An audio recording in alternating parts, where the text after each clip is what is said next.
Okay, so our first workshop with healing the heart, doing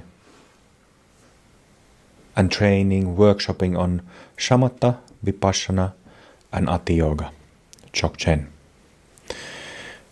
I like this way of, I was just thinking about this when I did the Chokni Rinpoche retreat.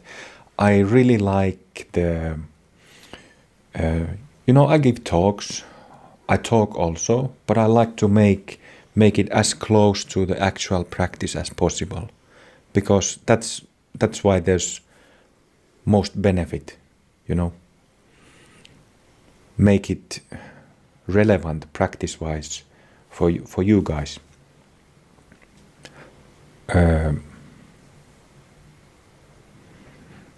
So Shamatha, which means like a calming down, Vipassana, insight practice, emptiness practice, selflessness practice, and then Dzogchen, just being natural.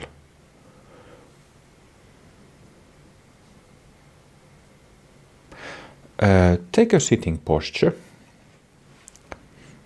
Take a good posture.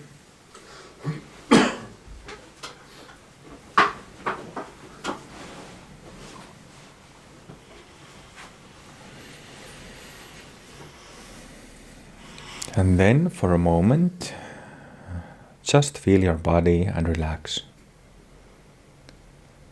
Release.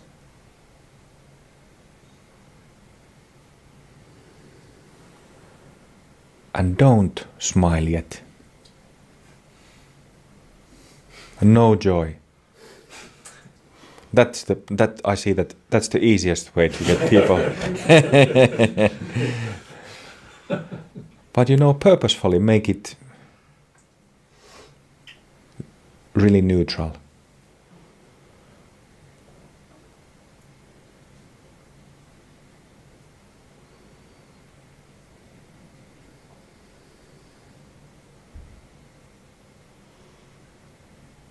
Just neutral relaxation.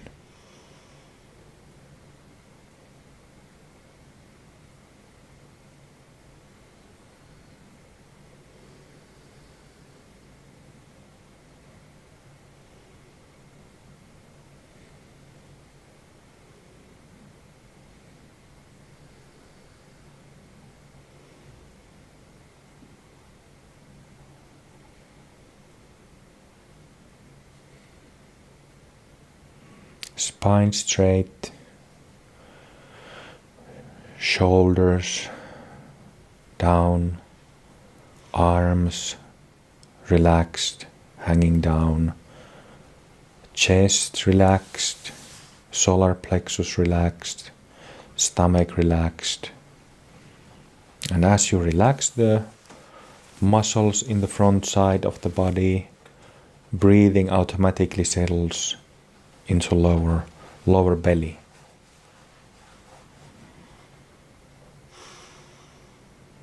Relax the jaws and mouth area.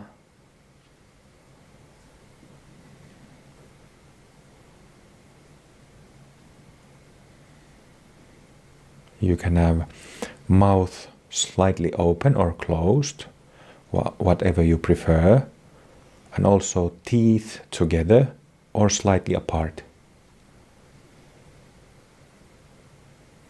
If you need more focus, like if your mind is scattered,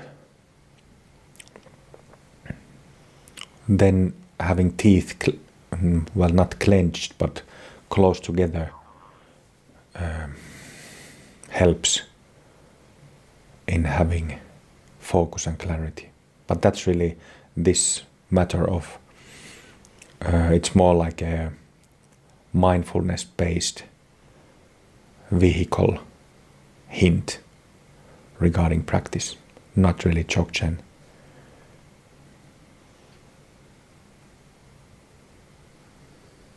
Relax the eyes, muscles around the eyes, and the eyeballs.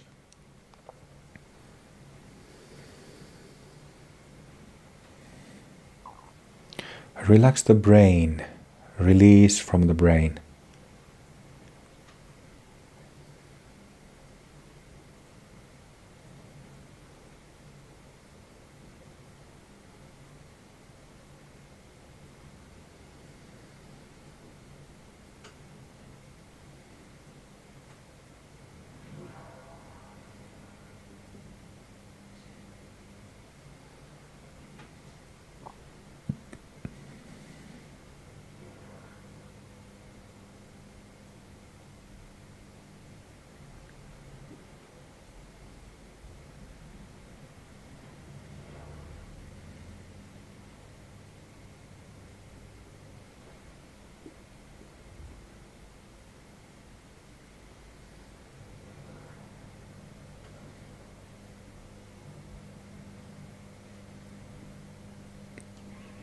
Regarding this relaxation, it's very useful to remind yourself to release from the whole body, and specifically release from the stomach area,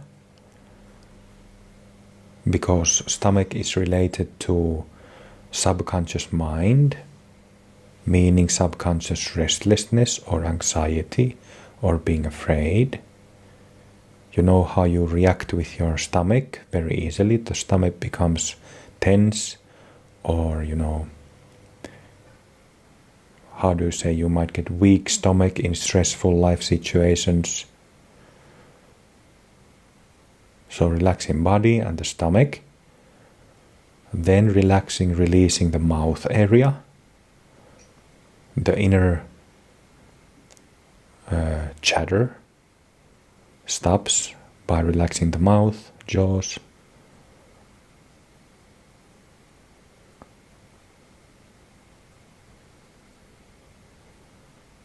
And also releasing brain.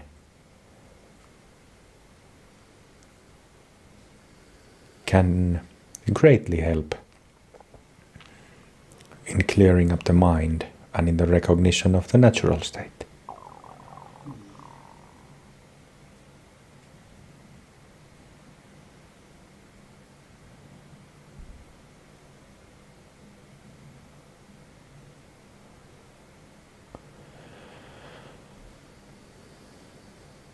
Relaxing the brain, releasing tensions from the brain in the front side of the head,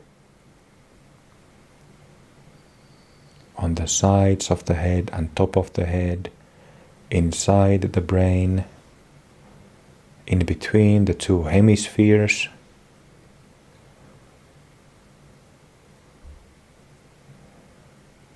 at the back side of the head, and then below the edge of the skull, behind the head, in the area of medulla.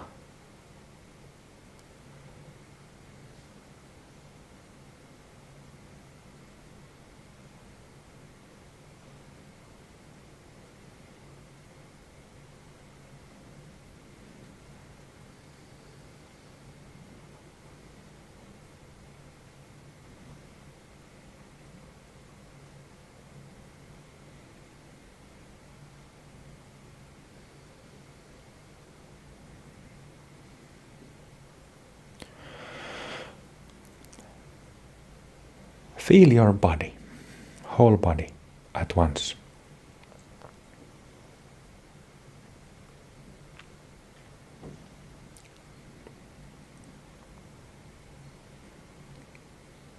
So, as you feel purposefully your body, feeling this body means that you aim your attention. Right? But then, on the basis of feeling of the body, there is a knowing of that feeling. There is this basic cognizance of feeling the body. You simply know automatically that you are feeling the body when you are feeling the body. Are you following me? There is this basic knowing. Similarly, if you listen to that bird that is chirping outside, there is the hearing, but at the basis of that hearing, there is knowing of the hearing. Knowing that this hearing takes place. And that knowing, whether it is in feeling the body, hearing the bird, seeing the thing in front of you, seeing the view, that is awareness. That is cognizance, selfless awareness, selfless knowing.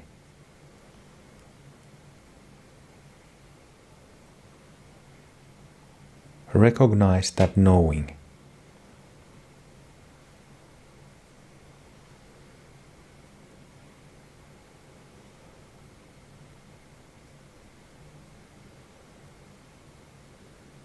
Stay in that knowing.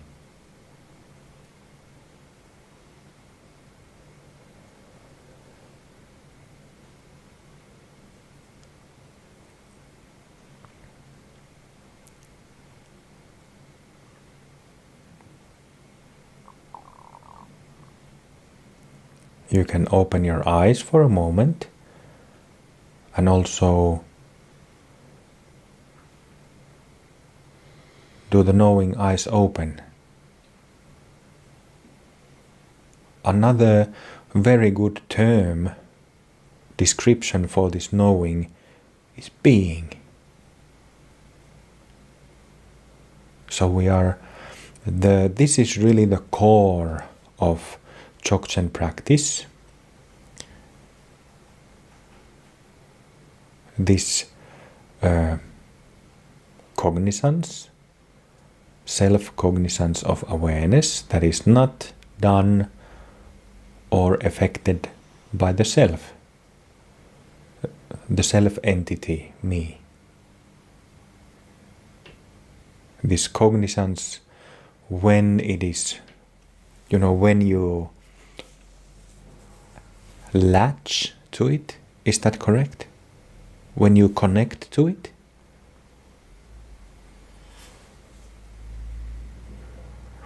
What I mean by, I don't know if, like latching, I mean like landing on it? Connecting with it? Does that make sense, latching? Yeah. No? Just the way that No? Somewhat. Okay. Latch on. Latch onto it. Okay.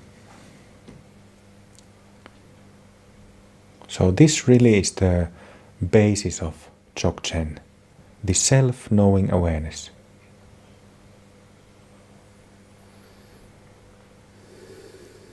As it says in the Song of Vajra, I have to check what it says. It says self-created without location. Without location. So, when you are in that knowing, does it have a location? Location means that something is set or stays in some specific place. Like if we look at ourselves as people sitting here, John's body is located in that place, Matt's in that place, Lama Karl's that place, and so on. Ma's head is there on that location, and all these objects, physical objects, are located, have a location in the three-dimensional space, right?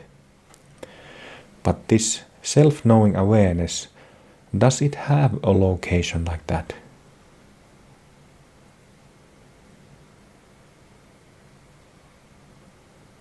Where is it located?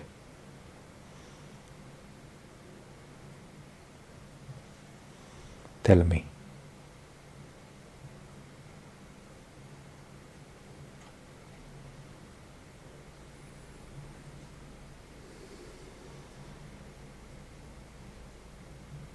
So the Song of Vasha says it has no location, without location. Like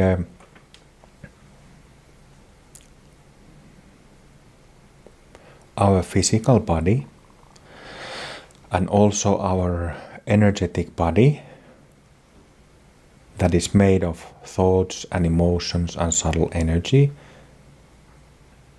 Physical body and the energy body or mind are our relative circumstance. That's our relative condition.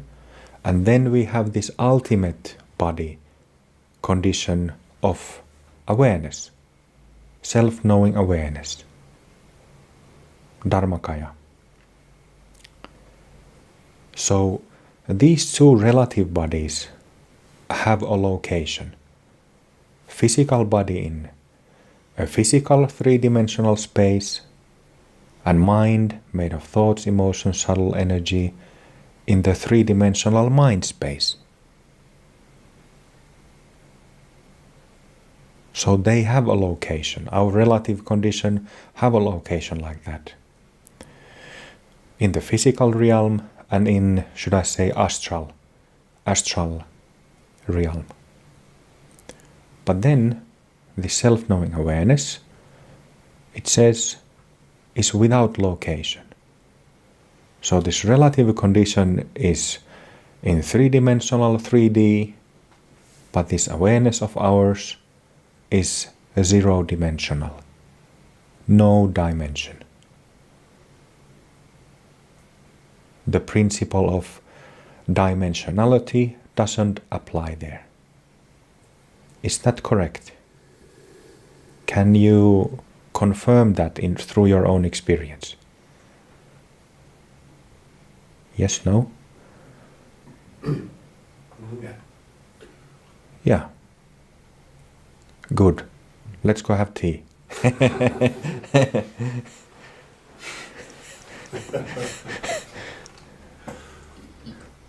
You can feel it in the objects that you look at in the room. Sorry? You can feel it in the objects in the room, in your surroundings. You know, it's everywhere. This The awareness? yeah. Yes, Yeah. that quality is there. Yeah, certainly. Exactly. Buddhism talks about three bodies, Trikaya, Dharmakaya, Sambhogakaya, and Nirmanakaya. And these three, Dharmakaya is this transparent, neutral, all-penetrating, Pervading. all-pervading clarity, that is Dharmakaya. But then Sambhogakaya and Nirmanakaya are Nirmanakaya refers to the physical and Sambhogakaya to the energetic body or mind. So certainly this all-pervasive awareness is in everything and everyone.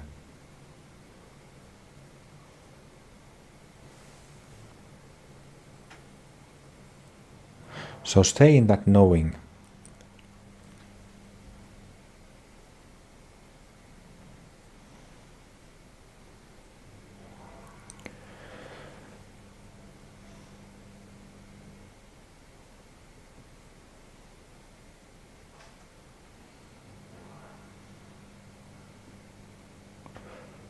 So it kind of has no location, but also what is my own observation is that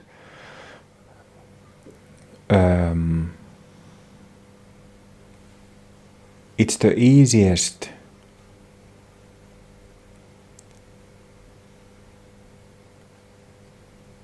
is it correct to say that easiest recognized? Most easily recognized. Most easily recognized in this area, in the head eye area, because our senses, our primary sense, eyes, secondary, ears, is located in the head. So this knowing is most easily recognized in the head. But having said that, there's no place where it is not in our body and in our mind. It's just like if we have a lot of karmic baggage, dirt in our mind,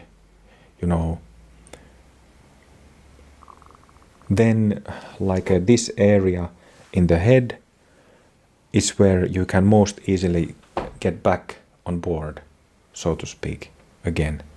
But when you don't have that much stuff, then you can just feel it with your whole body, whole being. And you can realize that it's not really in or out of the body, but it's also in both.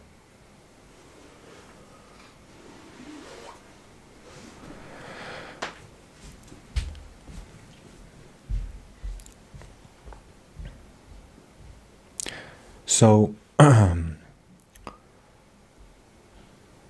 let's put our point of study to the energetic feel of this knowing awareness. How does it feel emotionally?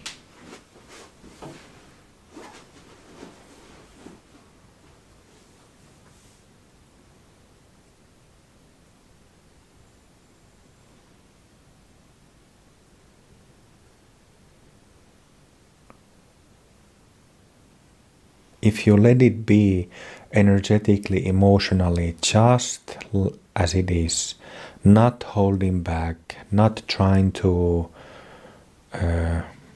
put anything into it or take anything out of it, how is it emotionally?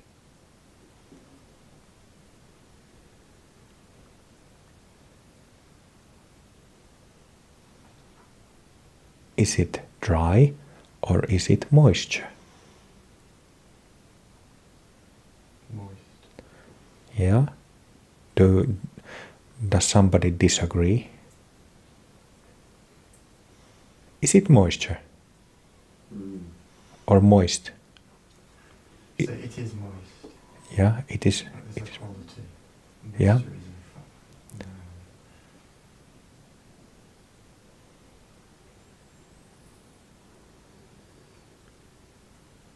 So this really, really wonderful aliveness to it.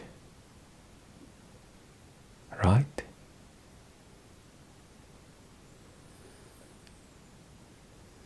Does it make you smile?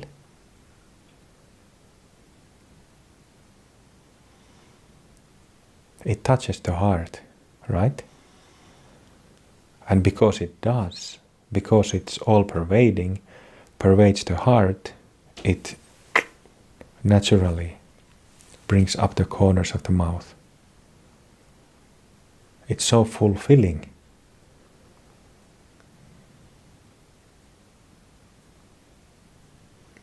That's what the inner smile is.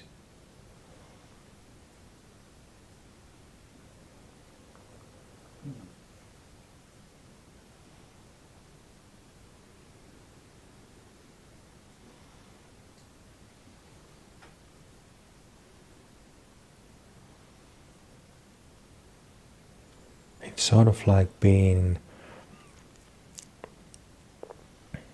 held by this wonderful, wonderful warmth and light.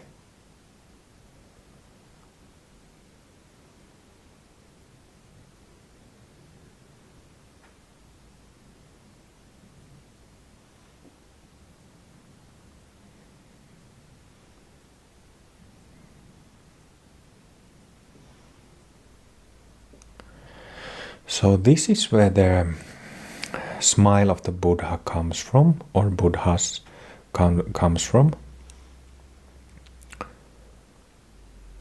So the smile of the Buddha can be looked from two different points of view. The first one is this, the Chokchen point of view, where you are in the natural state and there is the correct recognition of it, which means that there is the knowingness of it. In other words, equanimity of natural state and aliveness together. It's not correct if the aliveness is not there. If you're too mindful about awareness, there's too much focus that is really needless, then you're squeezing the juice, the moisture out of it. And then it's incorrect. Then it's not Chokchen. But like this, it's correct. So that's one point of view to the smile of the Buddha. The other one, as we are talking about healing of the heart or healing of the hurt, is that people, we have all kinds of stresses and traumas. So this inner smiling, just sitting down, calming down, relaxing as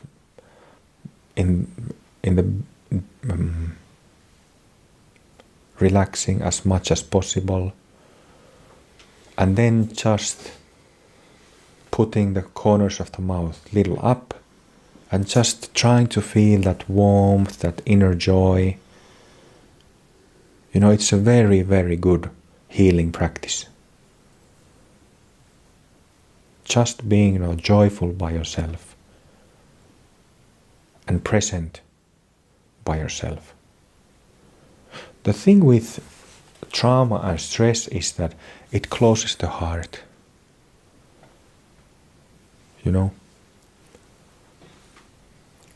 So it squeezes this joy, love, these basic human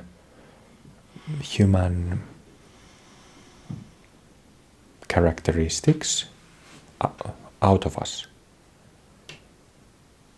But for somebody, who is confused or has been hurt in childhood or in youth or in adulthood, this inner smiling can be very, very good. A lot of healing. But then we are talking about Shamatha practice. The smile of the Buddha, inner smiling, as Shamatha practice, not as Chokchen practice. So for any practice to be Chokchen practice, whether it's meditation, inner smiling,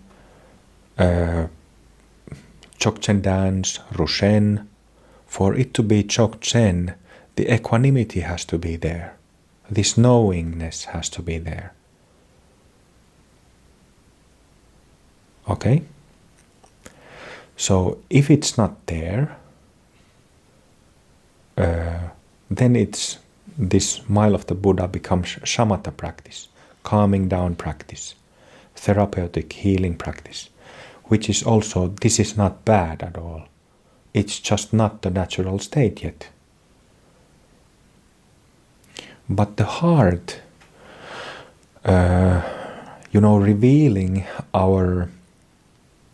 this joyful, loving quality of our being is a very, very quick way to heal and to get to the natural state.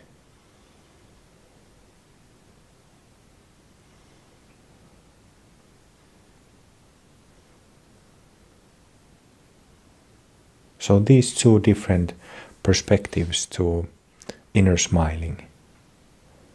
the Dzogchen perspective and then Shamatha perspective.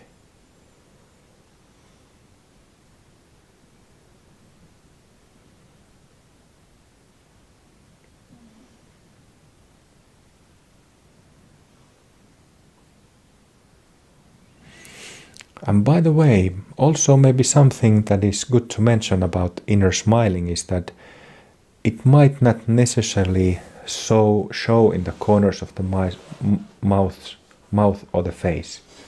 Like if somebody laughs, they have their, laughing face, like a big smile.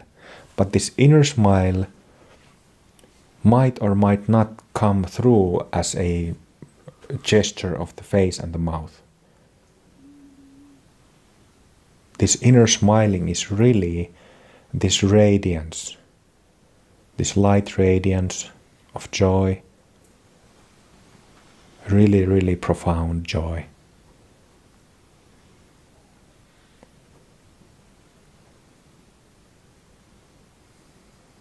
That shines in and out in our body from the heart, in all the cells, in our whole being.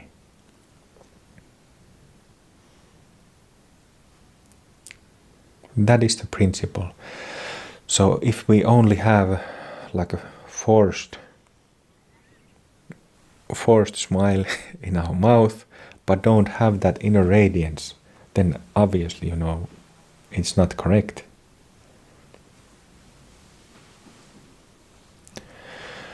So, first we had that knowingness, that is all pervasive, but also can be located, even though it's without location, it can be in our relative body, can be located to the head area, which is the third doorway. And then this aliveness, joy, smile, heart, the second doorway.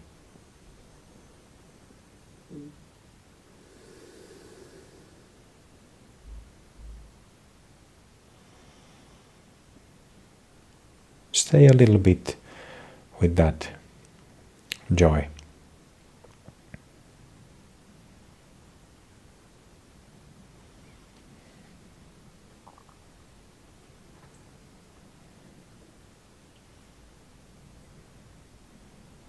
Heart and head.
So we have these first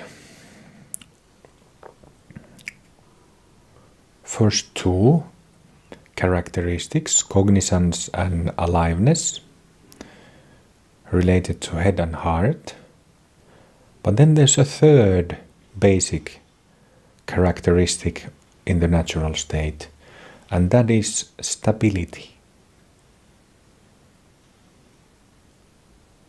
Kind of mountain-like stability.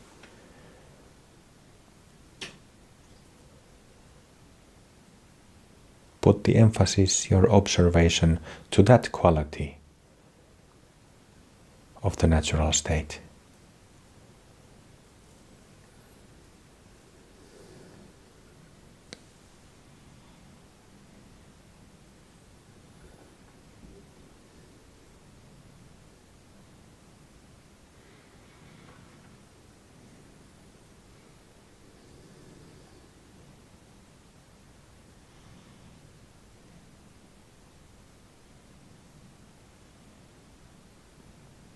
This experience is probably familiar to you already from the embodiment sequence.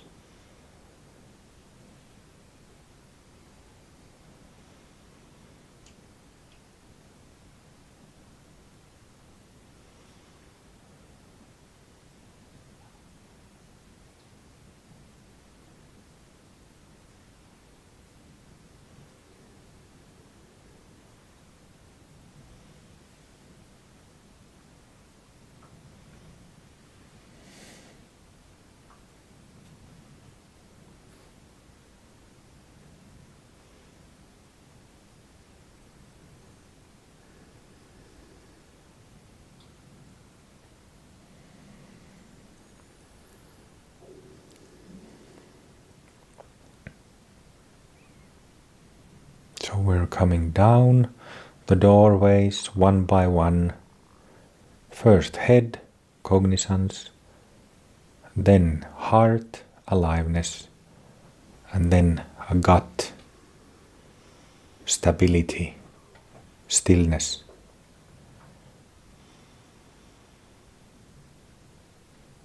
Do you feel how it, settles, kind of lands in the belly, in the lower belly and pelvic area, pelvic floor? Do you notice that?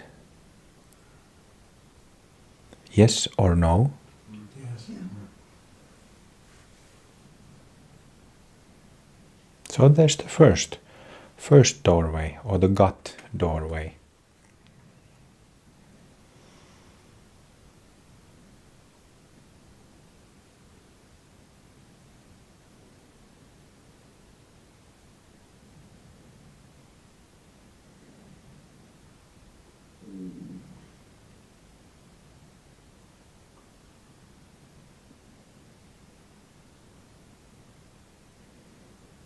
Stay with that.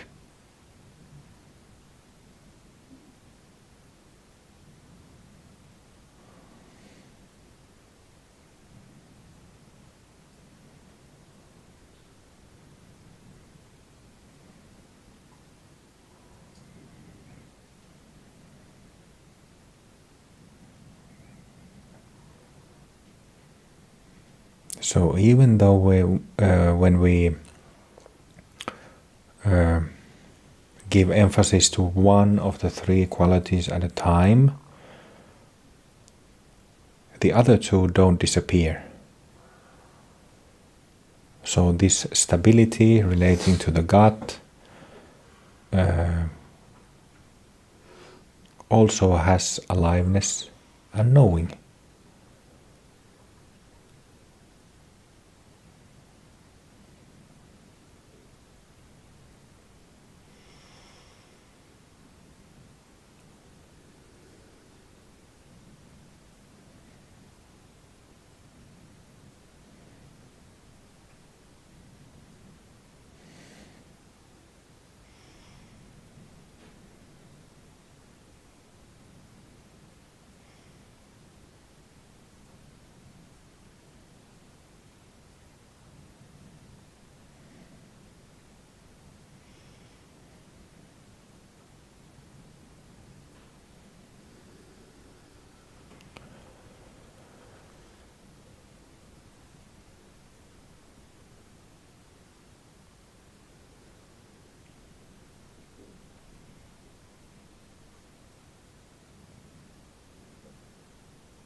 Okay, so now let's these three basic qualities, characteristics of the natural state, be all in equal measure.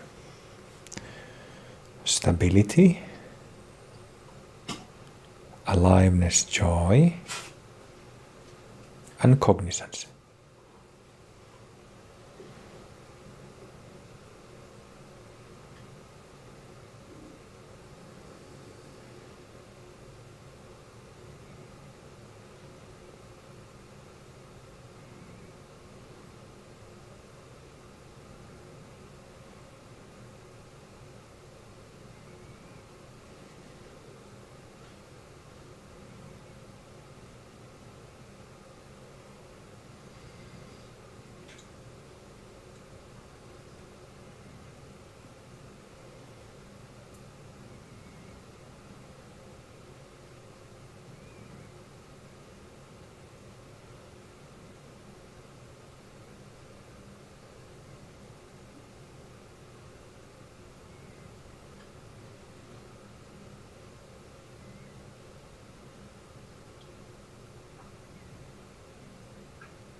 Clear, moist, and firm.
Without leaving, move your eyes, look around.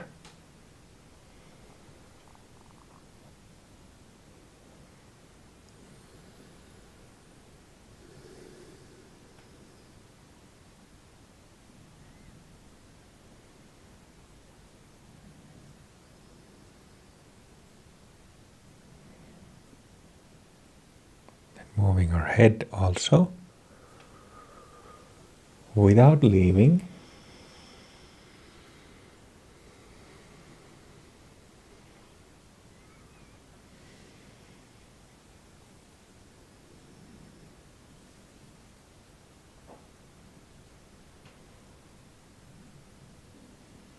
Then you can stop your head and eyes.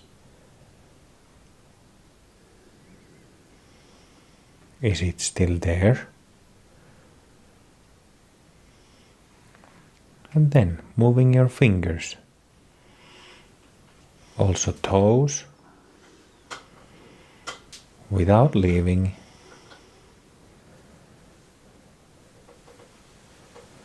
And let's do something exceptional. Move your fingers fast, without leaving. And stop.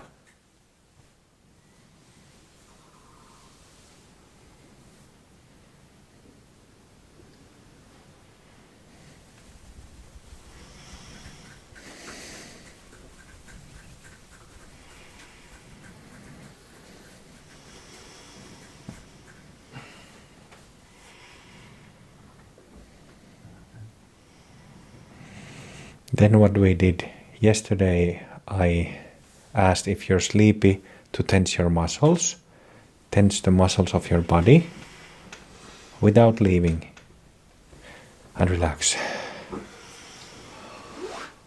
And tense. And relax.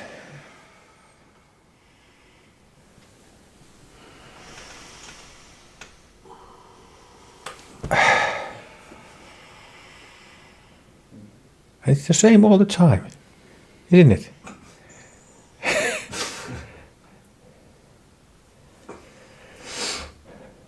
No matter what you do, you know. You know, it's there all the time.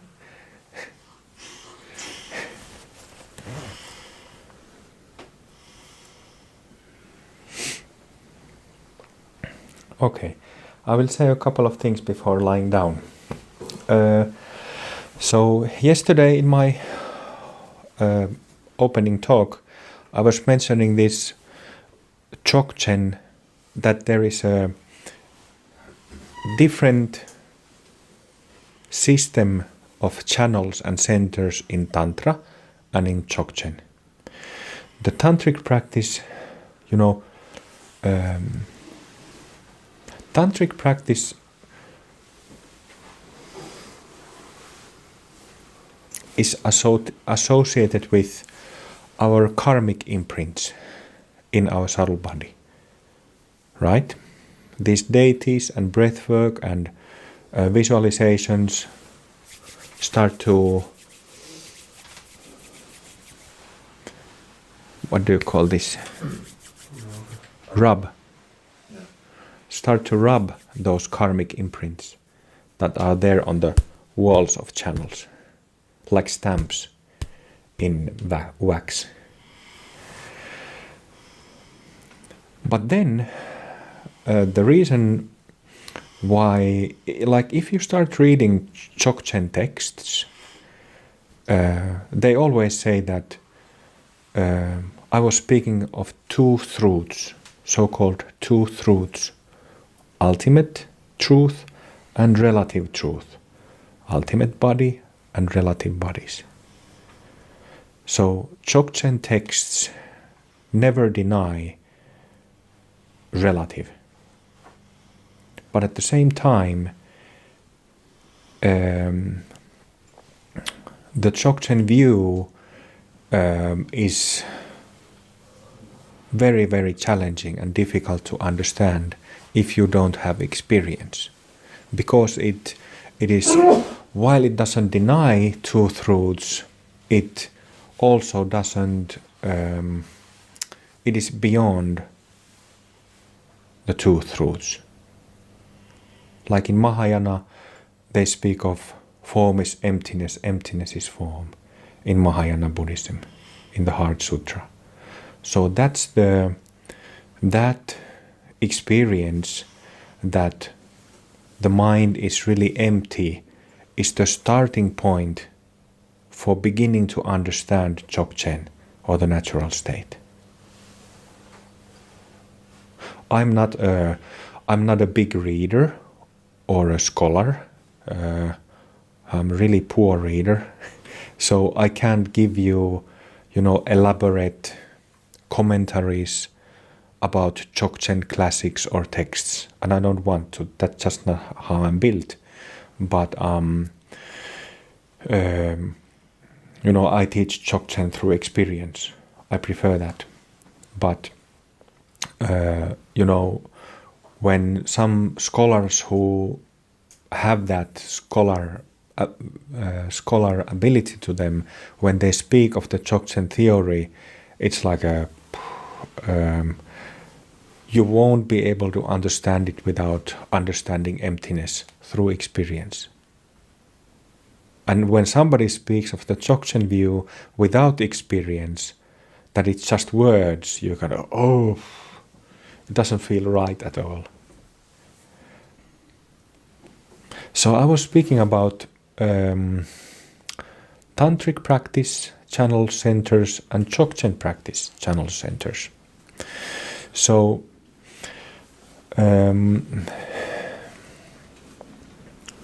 first doorway, the gut. Second, heart. Third, head. And fourth is those Mahasiddha bhumis. So these four are actually also taught in different Chinese systems. They speak of dantians in Taoism, Taoist practice. Although I've never seen like this teachings of dantians in Taoism, it's you know, it doesn't have that equanimity, and because of that, it's not valid as Dzogchen. But how I was taught about these four doorways, four entryways, is by Vimalamitra, Mahasiddha Vimalamitra, who is a Dzogchen master, one of the there's Guru Rinpoche, Vimalamitra, and Garab Dorje, who are the biggest three names. So we are kind of workshopping these centers, these Dzogchen centers. And maybe I will be a little bit more precise about these centers. So I had already wrote it down for this session. We won't have time to do it in this session, but if not this evening, then tomorrow we will do it, that we will put our attention to the gut.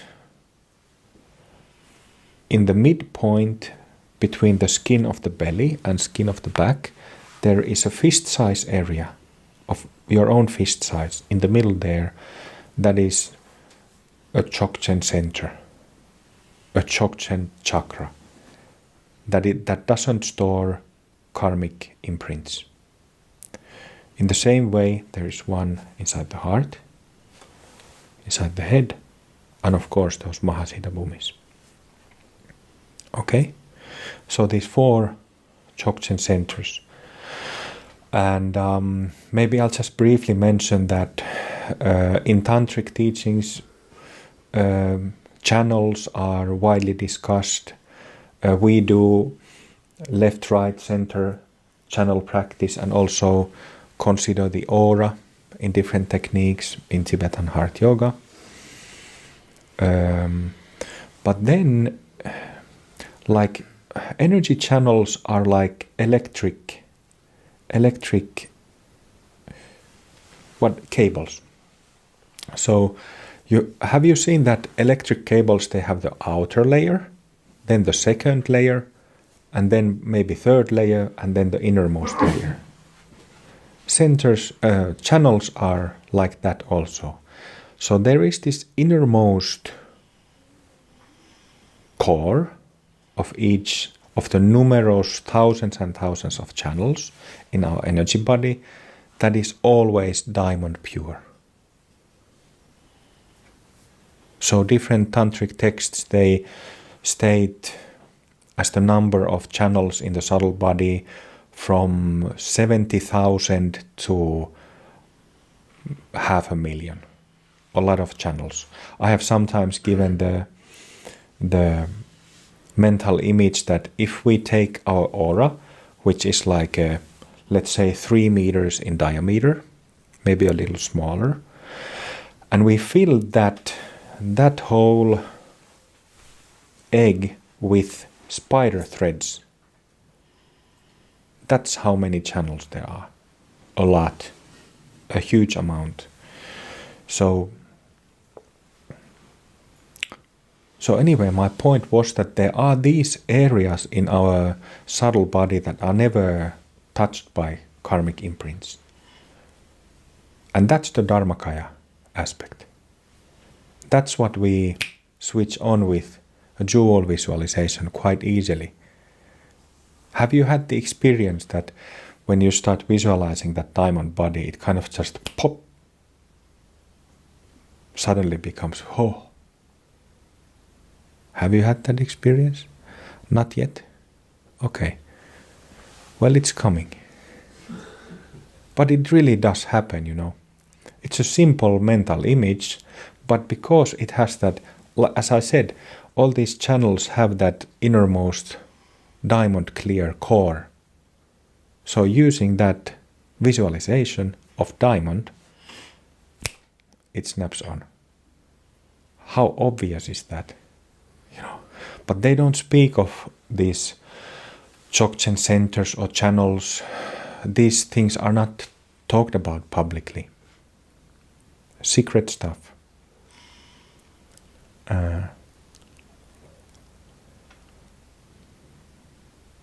Okay, that's what I wanted to say.